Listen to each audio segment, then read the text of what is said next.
આજે બેની વચ્ચે આપણે જીવીએ છીએ. મનુષ્ય છે એક સામાજિક પ્રાણી છે અને મનુષ્યને કોઈ પણ સંજોગોમાં સમાજની વચ્ચે જ રહેવું પડે અને સમાજની વચ્ચે રહેવું પડે તો આપણે એમ કહીએ કે અમેરિકા અહીંયા ક્રિએટ કરવું હોય તો શું કરવું પડે? અમેરિકા અહીંયા ક્રિએટ કરવું પડે ને તો એક મહિનાના 50,000, 60,000, 70,000 લાખ સુધીની કમાણી કરવી પડે અને એ કમાણી થાય તો અહીંયા ઇન્ડિયાની અંદર પણ અમેરિકા જેવું ફિલિંગ આવે અને તમને એવું થાય કે આપણે પર્સનલ લાઈફ જ હેન્ડલ કરીએ, બાળ બચ્ચાઓને સાચવીએ, ઘર પરિવારને સાચવશે, તો પછી એ અર્નિંગ કોર્નર છે આપણો એ ક્યાંક રહી જતો હોય. અને અર્નિંગની અંદર તમે જતા હોય સવારથી સાંજ સુધી, જે ઇન્સ્યોરન્સવાળા હોય એ બધાને ખબર છે સવારથી સાંજ સુધી બેગ લઈને ભાગવાનું જ હોય, જે ટ્યુશન કરાવતા હોય, જે ટીચર્સ હોય એ બધાને સવારથી સાંજ સુધી ભાગવાનું જ હોય. ક્યાંક એની અંદર આપણી જે પ્રોફેશનલ લાઈફ ને પર્સનલ લાઈફ છે ને એ મેન્ટેન નથી થતી, ક્યાંક એ ડિસ્ટર્બન્સ થઈ જાય છે. આપણે જોયું છે સરસ મજાનું સોંગ પેલું વાય ધીસ કોલાવેરી દી. તમને એમ થાય ધનુષ કેટલી સરસ મજાની લાઈફ જીવે, ડિવોર્સ થઈ ગયા. ક્યાંક આ મેન્ટેન ન થયું એનું કારણ સત્યમેવ જયતે બહુ સરસ રીતે સેશન હેન્ડલ કરતા હતા. કોણ હતું એ? હા, તો એની પર્સનલ લાઈફ કેવી છે? ડિસ્ટ્રોય થઈ. ક્યાંક એ પ્રોફેશનલ લાઈફની અંદર એટલા બધા 24 કલાક પોતાને આપી દેતા હોય કે પર્સનલ લાઈફ ક્યાંક ભૂલાઈ જતી હોય. એટલે બનતું હોય એવું કે સવારમાં સાસુ ખીજાયા હોય અને તમે ઓફિસે જતા હોય અને ત્યાં સાસુનો ખીજાયેલા શબ્દો આખો દિવસ સતત માઇન્ડમાં આવ્યા કરે. તમે તમારું જે પ્રોડક્ટિવ સમય આપવાનો હોય કે જે તમે ફિઝિકલી પ્રેઝન્ટ તમે જે પણ જગ્યાએ હોય અને ત્યાં તમે કામ ન આપી શકો અથવા તો બોસ તમને ખીજાવે હોય અને સેમ એ વસ્તુ ઘરે થાય ને શાક બળી જાય, દાળ ખારી થઈ જાય, બરોબર છે, અને તો પાનના ગલ્લે આપણે 2 કલાક વધારે બેસી જઈએ તો એ પર્સનલ લાઈફ છે એની અંદર સમય ન આપી શકાતો હોય. એટલે પર્સનલ લાઈફ હોય એની અંદર જે કંઈ પણ ઇશ્યુઝ થયા હોય એ પ્રોફેશનલ લાઈફની અંદર ન ઇફેક્ટ કરવા જોઈએ અને પ્રોફેશનલ લાઈફની અંદર જે ઇશ્યુઝ હોય કોઈ પણ જાતના તો એ પર્સનલ લાઈફની અંદર મેન્ટેન ન થાય ક્યાંક. એટલે આપણું વર્ક લાઈફ બેલેન્સ છે ને એ ખોરવાતું હોય. વચ્ચે જે છે ને એ ત્રાજવું છે, એ આપણું જીવન છે. એક સાઈડ વર્ક છે. કોઈ પણ સંજોગોમાં કોઈ પણ સ્ત્રી હોય કે પુરુષ હોય, અમે ઓસ્ટ્રેલિયાની એક સરસ મજાની કહેવત છે કે સૌથી ધોવામાં ધોમું હરણ હોય ને એને જો બીજા દિવસ જીવવું હોય ને તો સૂર્યોદય થાય ને એટલે એને સિંહ કરતાં થોડુંક ફાસ્ટ તો ભાગવું જ પડે, એ તો જ જીવી શકે. અને સેમ એવી રીતે કે સૌથી ફાસ્ટમાં ફાસ્ટ સિંહ હોય એને જે હરણની જે સ્પીડ હોય ને એની કરતાં સ્પીડમાં ભાગવું પડે. મતલબ સૂર્યોદય થાય એટલે ભાગવું પડે. એટલે વર્ક લાઈફ બેલેન્સ છે ને એની અંદર આપણે સવારમાં ઉઠીને ભાગવું તો પડે જ, પણ ક્યાં રોકાઈ જવું, ક્યાં અટકવું એ આપણામાં ક્યાંક આપણું મેન્ટલી ક્લિયર હોય આપણને કે અહીંયા અટકી જવું બસ, તો આ સરસ રીતે મેન્ટેન થાય. અને આ જે આપણી વાત કરવી છે, 1 કલાક મને આપી છે તમે સરસ મજાની, તો 1 કલાકનો આપણે ભરપૂર ઉપયોગ કરવો છે. અને પ્લીઝ ટન નહીં કરતા, આ પૂરું નહીં થાય ને ત્યાં સુધી, કારણ કે આ લોકો બધા સાંભળવાવાળા આવ્યા છે. એટલે આ લોકોને તમે 20 સેકન્ડ આપી પણ મને જે 60 મિનિટ આપી છે ને એનો ઉપયોગ મને કરવા દેજો. વર્ક લાઈફ બેલેન્સ છે મેં એને ABCDના એલિમેન્ટ્સની સાથે, તમે કોઈ પણ બાળક હોય ને એને તમે એમ કહેતા હોય કે બેટા 1 બોલો 2 બોલો, નહીં બોલે, પણ તમે એવી લેંગ્વેજની અંદર તમે શીખવશો ને તો એને વધારે મજા આવતી હશે. એટલે ABCD આપણને બધાને ક્લિયર છે, હા કે ના? કોઈ એવું કે અહીંયા ABCD નથી આવડતી, 1લી, 2જી, 3જી, 4થી આપણે નાના હતા ને એમને કે મને 4થી ABCD આવડે, પણ ABCD તો સરખી જ હોય, લખતા નહીં, બોલવામાં તો 4થી સરખી જ હોય, 1લી સરખી હોય. ABCDના જે A to Z સુધીના એલિમેન્ટ છે ને એ દરેક એલિમેન્ટને મેં અહીંયા વર્ક લાઈફ બેલેન્સની સાથે લીધા છે. એટલે હું ઈચ્છું છું કે એક વખત પહેલાં ABCDનું સોંગ હું ગાઈશ અને મારી સાથે પછી તમારે ગાવાનું છે. એટલે થોડુંક આમ મેન્ટલી એટલું બધું ન લાગે કે આ કેવો સબ્જેક્ટ છે અને આપણે અહીંયા કલાક પરાણનું થઈ ગયું તો અહીંયા સાંભળવું તો પડશે જ, જવાશે નહીં રસ્તામાંથી છોડીને, બરાબર? એટલે શરૂઆત કરીએ આપણે. ABCDEFGHIJKLM NOPQRSTUVWX YZ. तुम भी कहो ABCDEFGHIJKLM NOPQRSTUVWX YZ. Thank you. હવે આપણે જઈએ છીએ આપણો એ સૌથી પહેલો. નેક્સ્ટ. હા, સૌથી પહેલું એ એટલે એમ, તમારું ધ્યેય. સૌથી પહેલા તમે સવારમાં ઉઠો છો, આખો દિવસ શું કરવાનું છે, as a teacher, as a businessman, as a doctor, as a woman entrepreneur, કોઈ પણ તમે બિઝનેસ કરતા હોય, કંઈ ન કરતા હોય, તમે ખાલી ઘરે બેઠા હોય ને તોય તમારો ધ્યેય છે ને એને તમારે નક્કી કરવો પડે. આ ધ્યેય ક્યારેક ટૂંકા ગાળાનો હોય, ક્યારેક લાંબા ગાળાનો હોય, અને એની અંદર એક મારી રીત છે કે દરેક વાત હોય ને હું એક નાના એક્ઝામ્પલ આપીને સમજાવું છું. એટલે એનાથી મને મજા આવે, મને યાદ રહે સરસ રીતે, અને તમને તે ક્યાંક ઇન્ટરેસ્ટિંગ લાગે. એટલા માટે સૌથી પહેલી આપણે વાત છે કે એ ઇઝ ઇક્વલ ટુ એમ, તમારું ધ્યેય. એમાં સૌથી પહેલું તમે ધ્યેય એક નક્કી કરો ને એટલે તમને એકલવ્યની યાદ આવે. એકલવ્યની યાદ એટલા માટે આવે, એકલવ્ય ગુરુ દ્રોણાચાર્યની પાસે ગયો હતો અને ત્યાં જઈને એવું કીધું હતું કે મારે બાણ વિદ્યા શીખવી છે. ત્યાં જઈને ગુરુ દ્રોણાચાર્ય એને એવું કીધું કે એકલવ્ય, તું રાજવી કુટુંબમાંથી નથી આવતો, તું ક્ષત્રિય સમાજમાંથી નથી આવતો, એટલે માટે તને હું શીખવી ન શકું. એકલવ્યને અંદરથી ડિમોટિવેટ નહોતો થયો, મગજથી નક્કી કર્યું હતું કે મારું ધ્યેય છે, મારે બાણ વિદ્યા શીખવી છે, એની હાવ હું શીખીશ. એ વ્યક્તિ પાછો આવે છે અને પોતાની જે ઝૂંપડી હોય, પોતાનું જે ઘર હોય, અને ત્યાં એ ગુરુ દ્રોણાચાર્યની એક મૂર્તિ બનાવે છે અને મૂર્તિમાંથી પોતે શીખે છે.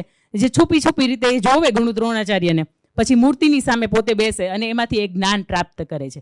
એક વખત ગુરુ દ્રોણાચાર્ય હતા, એ જંગલની અંદર પોતાના શિષ્યોની સાથે જતા હતા અને એક કૂતરું એને સામે મળ્યું. તો કૂતરાનું મોઢું છે એ ભસતું હતું અને એ વસ્તુ બંધ કરાવવા માટે એને 8-10 બાણ એના મોઢાની અંદર મારેલા હતા, પણ એકમાંથી એવું પણ લોહી નહોતું નીકળતું, એટલે એને લક્ષ્યવેધ બાણ કહેવાય.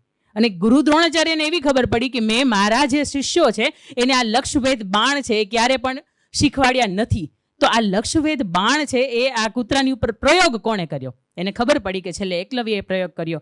અને એને એ પણ ખબર હતી કે જો એકલવ્ય પાસેથી એનો અંગૂઠો છે અથવા તો એનું જે શસ્ત્ર ચલાવવાની જે શક્તિ છે એ હું નહીં માંગું તો હું જેને પ્રેરણા આપું છું એ એના કરતાં ઉત્તમ નહીં થાય. એટલે ક્યાંક એને અંદરથી એવો ભાવ હતો કે હું અર્જુન છે એનું ધ્યેય સિદ્ધ કરવા માટે એને પ્રેરણા હું આપું, એટલા માટે એણે એકલવ્ય પાસેથી પોતાનો અંગૂઠો માંગી લીધો. એને ખબર હતી એકલવ્યને કે મારો અંગૂઠો કપાઈ જશે તો મારું ધ્યેય સિદ્ધ નહીં થાય. મારી પાસે જે કળા છે, મારી પાસે જે આવડત છે, એ આવડતની અંદર મારો અંગૂઠો છે એ ખૂબ મહત્વનો છે.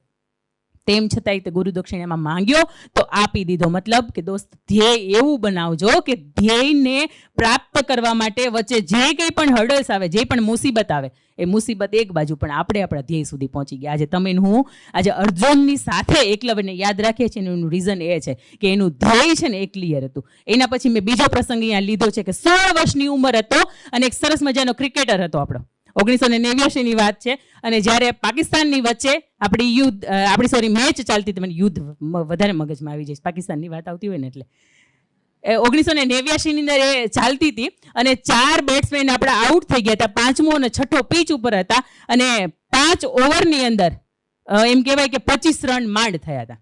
આપણે હારી જઈએ એવી સિચ્યુએશનની અંદર હતા. ત્યારે એ 16 વર્ષનો ક્રિકેટર છે એ સામે રમે છે અને એને જેવો પાકિસ્તાન બોલરનો એને બોલ છે 150ની સ્પીડ પર અવર્સની સ્પીડથી આવતો હોય, એટલે એને ક્યાંક એને ફેસ ન કરી શક્યો તો એનો પહેલો નાક ઉપર આ બોલ વાગે છે. નાક તૂટી જાય, લોહી નીકળતું હોય, સામે સીધું હોય પીચ ઉપર ના પાડી દે છે કે તું જતો અહીંથી પેવેલિયનમાં, તું આરામ કર અને તું થોડોક રેસ્ટ લઈ લે અને જરૂર પડે તો તું કદાચ થોડા સમય પછી આવજે. પણ પહેલો જે ક્રિકેટર હતો 16 વર્ષનો એ એવું કહે છે કે નહીં, મેં ખેલેગા, મેં શબ્દ આપ્યો છે. એ સિચ્યુએશનથી નાકમાંથી લોહી વહેતું હતું, આંખમાંથી ચક્કર આવતા હતા, દેખાતું નહોતું, તેમ છતાં એણે એવું કીધું હતું કે નહીં, મેં ખેલેગા. આ દેશનો સવાલ છે, આ ઇજ્જતનો સવાલ છે અને મારા માટે કદાચ આ પરીક્ષાની ઘડી છે. અને તે દિવસે એ વ્યક્તિ રમ્યો હતો પાર્ટનરશિપમાં, સિદ્ધની સાથે એણે 101 રનની પાર્ટનરશિપ કરી હતી અને 57 રન એણે કર્યા હતા. અને એ વ્યક્તિને આજે આપણે ક્રિકેટના ભગવાન તરીકે ઓળખીએ છીએ. ધ્યેયનું નક્કી હતો કે 16 વર્ષની ઉંમર, નાક ઉપર બોલ વાગ્યો છે, ભલે વાગ્યો, મેં ખેલેગા. આ સ્પિરિટ હતો, આ ધ્યેય નક્કી હતો ને ત્યારે એનો એ છે ને એમ ક્લિયર થયો. અને હું એવા વ્યક્તિઓની વાત કરીશ કે જેણે પરફેક્ટ પોતાની લાઈફ છે અને પોતાનું જે પર્સનલ ને પ્રોફેશનલ લાઈફ છે ને બંને રીતે એને મેન્ટેન કરી છે, એવા વ્યક્તિઓને. એના પછી નેક્સ્ટ બી આપણે જઈએ. બી મતલબ બિલીફ, તમારો આત્મવિશ્વાસ. ઘણી વખત એમ થતું હોય કે સવારમાં ઉઠીએ, થોડી વીકનેસ હોય શરીરની અંદર, મરી ગયા, આજ તો કંઈ થશે નહીં, આજ તો આમ જવાનું છે, અરે હું ક્યારે પહોંચીશ. આવા બધા નેગેટિવ થોટ્સ આપણે જ્યારે માઇન્ડને આપીએ છીએ ને ત્યારે ખરેખર આપણો અંદરનો આત્મવિશ્વાસ છે ને એ આપોઆપ ડાઉન થઈ જતો હોય. આત્મવિશ્વાસ ઘણી વખત બે રીતે આવતો હોય, એક અંદરથી આવતો હોય અને એક કોક આપણને અંદરથી મોટિવેટ કરે કે નહીં તો આ કરી શકે છે ત્યારે આવતો હોય. એની અંદર મેં સરસ મજાનું એક ઉદાહરણ આપ્યું છે કે એક જ્યોતિષ હોય, એક ગામની અંદર આવે અને એ ગામની અંદર એક જ્યોતિષ આવે ને એટલે એ એક એમના મમ્મી હોય, સંતાનની માતા હોય અને એ એવું નક્કી કરે કે મારો દીકરો છે એનું પણ શું ભવિષ્ય હશે, હું એને જોવડાવવા માટે લઈ જાઉં. એટલે એમને લઈ જાય છે ત્યાં અને જ્યોતિષ એવું કહે છે કે એના હાથની અંદર જે વિદ્યારેખા હોવી જોઈએ ને વિદ્યારેખા બિલકુલ નથી દેખાતી, એટલે તમારું બાળક છે એ ભણી નહીં શકે. એટલે એની માતા તો રડવા માંડે, પોતાના બાળક નહીં ભણી શકે એ સાંભળીને. એ રડતી હોય ત્યારે એનું બાળક છે, 5 વર્ષનું બાળક હોય, એ 5 વર્ષનું બાળક એની માતાને પૂછે છે કે માં કેમ રડો છો?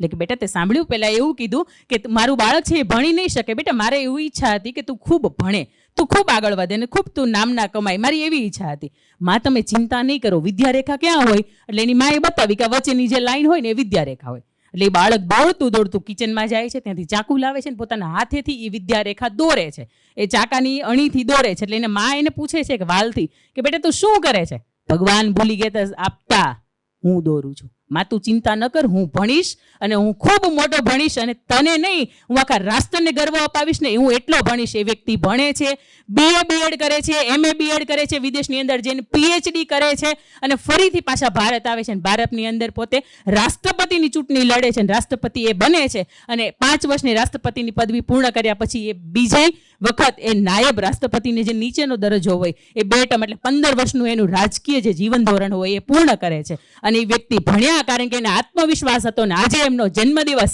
આપણે શિક્ષક દિવસ તરીકે ઉજવવામાં આવે છે. ડોક્ટર સર્વપલ્લી રાધાકૃષ્ણ, કારણ કે એને અંદરથી એક આત્મવિશ્વાસ હતો. 5 વર્ષના હતા ને ત્યારથી કે હું કંઈક કરીને બતાવીશ અને એને કર્યું અને એને સરસ મજાની પોતાની વર્ક લાઈફ અને પોતાની પ્રોફેશનલ લાઈફ છે ને એને મેન્ટેન કરી. એના પછી નેક્સ્ટ સી મતલબ કોન્સન્ટ્રેશન, એકાગ્રતા. કોઈ પણ તમે કામ કરતા હોય જાણી દે તમારું, આપણે એમ કહીએ કોઈને બે ધ્યાન છે, મેન્ટલી પ્રેઝન્ટ હોય પણ ફિઝિકલી ન હોય, ક્યારેક ફિઝિકલી હોય તો મેન્ટલી પ્રેઝન્ટ ન હોય. સૌથી લાઈફની અંદર જો કોઈ ઇમ્પોર્ટન્ટ હોય કોઈ વાત સમજવા માટે કે કોઈ ઘટના સમજવા માટે તો એ એકાગ્રતા છે ને એ સૌથી ઇમ્પોર્ટન્ટ પાસું છે. અંદર મેં પહેલી તમને વાત લખી છે કે દ્રોણાચાર્ય અને શિષ્યોની સાથે હોય અને દુર્યોધનને પૂછે કે શું દેખાય છે? એટલે દુર્યોધન એવું કે મને તો વૃક્ષ દેખાય છે. પછી ભીમને પૂછે તને શું દેખાય છે? જે માણસ જેવું હોય એને એવું દેખાય કે મને ખાવાનું, એની અંદર ફ્રૂટ્સ દેખાય છે, બધા ફળ જે છે એ દેખાય છે. અર્જુનને પૂછે તને શું દેખાય છે? અર્જુન શું કહે છે? મને પક્ષીની આંખ છે ને એ દેખાય છે. તમારું લક્ષ્ય જે છે ને તમારું એકાગ્રતા તમે થાવ ને તો જ તમને એ દેખાય અને એ આંખ વીંધે છે, કારણ કે એનું મન હતું ને ખૂબ એકાગ્ર હતું ને એના માટે એને પ્રેક્ટિસ કરી હતી. એના પછી બીજી વાત લખી છે સ્વામી વિવેકાનંદની. એ બેલુરના કોલકાતાનો એક બેલુર મઠ હતો અને ત્યાં એન્સાઇક્લોપીડિયા બ્રિટાનિકા નામનું એક પુસ્તક વાંચતા. જેમ ભાગવદ ગીતા મોટી છે ને એમ એન્સાઇક્લોપીડિયા બ્રિટાનિકા એક મોટો ગ્રંથ છે ને એના 10 ભાગ છે અને 10 ભાગ વાંચી લીધા એટલે ત્યાં કોઈ વ્યક્તિ આવે છે વિઝિટર તરીકે ને એને પૂછે છે કે વ્યક્તિના જીવનની અંદર કોઈ પણ ગમે એટલા ગ્રંથો વાંચે પણ એને જીવનની અંદર યાદ નથી રાખી શકતા. એટલે સ્વામી વિવેકાનંદ તો એવું પૂછે છે એને તો પૂછો આ 10 ગ્રંથમાંથી કોઈ પણ સવાલ પૂછો અને એ વ્યક્તિ એને સવાલ પૂછે છે અને 10 ગ્રંથમાંથી જે પણ જેવી રીતના પણ સવાલ પૂછે છે સ્વામી વિવેકાનંદ એને બહુ સરસ રીતે જવાબ આપે. ત્યારે વ્યક્તિ કાન પકડી જાય છે કે નહીં, એકાગ્ર ચિત્તે કોઈ પણ કામ થાય તો એ યાદ રહે. અને એના પછી મેં નીચે સૌથી લખ્યું છે કે હેનરી બ્લોન્ડી નામના એક વ્યક્તિ હતા અને એ વ્યક્તિએ એવું કર્યું હતું કે સૌથી ઊંચો વિશ્વનો એક નાયગ્રા ફોલ છે. તમે હું જ્ઞાન નહીં હોય કદાચ પણ આપણે ખબર છે, આપણે ધ્યાનમાં છે. તો એ નાયગ્રા ફોલ જે આખો છે એની બંને છેડા ઉપર એણે વાંસ બાંધ્યો માંડો. પછી વાંસ બાંધ્યા પછી એ હેનરી બ્લોન્ડી હતા, એણે એનો હાથ ઊંધા કર્યા અને એને ઊંધા જમ્પ માર્યા અને આ સાઈડ આવ્યા. Is it possible? શક્ય લાગે તમને આવું કે આખો ઊંચો એટલો વિશ્વનો ઊંચો નાયગ્રા ફોલ, એમાં એના બંને છેડા ઉપર વાંસ બાંધવામાં આવે, વાંસનો કટકો બાંધવામાં આવે એટલે લાંબો વાંસ હશે અને એની ઉપર એણે ઊંધા જમ્પ માર્યા અને આ બાજુના ખૂણે એ શાંતિથી આવ્યા. કોઈ ઇન્ટરવ્યુઅરે આ વિશ્વ પ્રસિદ્ધ કિસ્સો થઈ ગયો એટલે કોઈ ઇન્ટરવ્યુઅરે એને પૂછ્યું કે હાઉ ઇઝ ઇટ પોસિબલ, કેવી રીતે થાય? ત્યારે એ વ્યક્તિ એવું કીધું હતું કે એકાગ્રતા. સુરતમાં કદાચ આપણે જઈએ ને તો આપણે સાંજ સુધીમાં અથવા તો 2-4 મહિને આપણને કોઈ એવી બાળકી નજરમાં આવે કે જેનો હાથમાં એક લાકડું હોય અને એક સરસ મજાની જે લાઈન દોરી હોય એની ઉપર એ ચાલી જતી હોય. આપણે આ રોજ ઘટના ક્યાંક જોઈ છે ને ક્યાંક આપણે કદાચ જોઈશું. આ ઘટના એક જ વસ્તુ સૂચવે છે કે તમારે જે કામ કરવું છે ને એમાં તમારી એકાગ્રતા હોવી જોઈએ. એકાગ્રતા નહીં હોય તો તમે પડી જશો, ડગી જશો. તો લાઈફની અંદર પણ ક્યાંક તમારી વર્ક લાઈફ મેન્ટેન કરવા માટે તમે જે સમયે જે કામની અંદર હોય ને તો એકાગ્ર થવું ને એ બહુ ઇમ્પોર્ટન્ટ વાત છે. એને પછી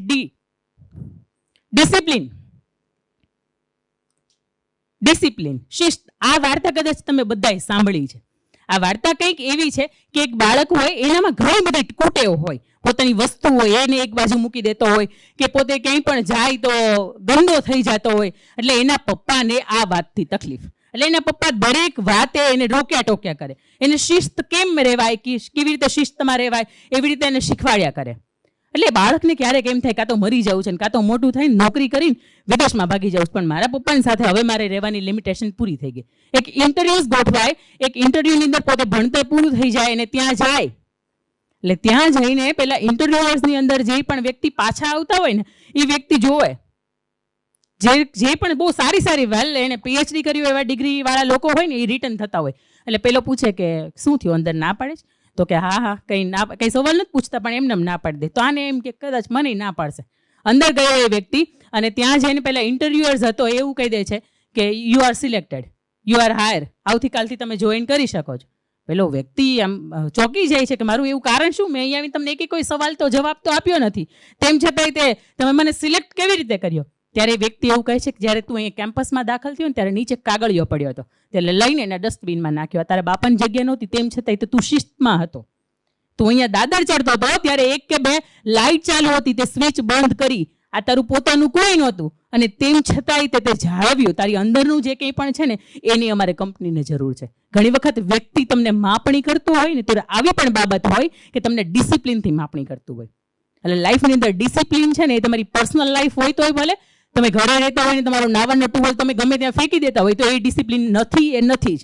તમે અહીંયા આવો છો, અહીંયા તમારો જે એક પણ ડ્રેસ કોડ નક્કી થયો અને તમે એમાં નથી આવતા, કદાચ તમે 3 કલાક સરસ મજાનું સાંભળ્યું પણ તમે ડિસિપ્લિનમાં નથી, મતલબ નથી. જ્યારે ડિસિપ્લિન નામનો શબ્દ આપણી અંદર આવી જતો હોય ને, પણ ગુજરાતીની અંદર કહેવત હતી કે 100 વાગે સમસમ વિદ્યા આવે રમઝમ. ત્યારના શિક્ષકો પરાણે આપણો કાન ખેંચીને આપણી ડિસિપ્લિનમાં લાવતા. હવે ત્યારે આપણને કદાચ જીપીબીઓનું એક માધ્યમ મળ્યું છે કે આપણો ઓટો ગેરેજ ચલાવતો હોય ને સાહેબ, સવારથી સાંજ સુધીમાં કેવો હોય, મેલો જ હોય ને, લગર વગર હોય ને, અહીંયા આવે ને તો એને સરસ મજાના બૂટની અંદર શૂટની અંદર આવ્યો હોય, એ જ્યારે રિપ્રેઝેન્ટ કરે ને એની કંપની, ત્યારે તમને એમ થાય ઓટો ગેરેજ વાળો વ્યક્તિ આટલી બધી ડિસિપ્લિનમાં રહી શકે. તો આપણે તો કદાચ એની કરતાં લેવલનું કામ કરીએ છીએ, તો આપણી ડિસિપ્લિન ક્યારેય વિખાવી ન જોઈએ. એના પછી ઇફર્ટ, પુરુષાર્થ વિના પ્રારબ્ધ છે આપણું, એ પાંગળું છે એમ કહેવાય. આ એક સરસ મજાની ગુજરાતીમાં કહેવત છે કે તમારે કોઈ પણ તમારું ભવિષ્ય ઘડવું હોય ને તો પુરુષાર્થ વગર શક્ય નથી. મેં અહીંયા તમને અરુણિમા સિન્હાની એક સ્ટોરી મૂકી છે, 2011-12નો કિસ્સો છે.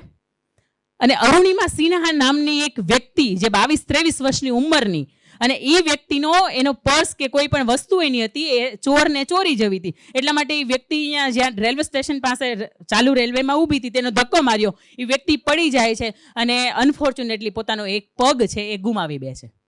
3-4 મહિના એક હોસ્પિટલની અંદર એની ટ્રીટમેન્ટ ચાલી અને ટ્રીટમેન્ટની અંદર એ ડૉક્ટરે એવું એને કમિટમેન્ટ આપ્યું કે આ વ્યક્તિ હવે ક્યારેય એના પગ ઉપર ચાલી નહીં શકે.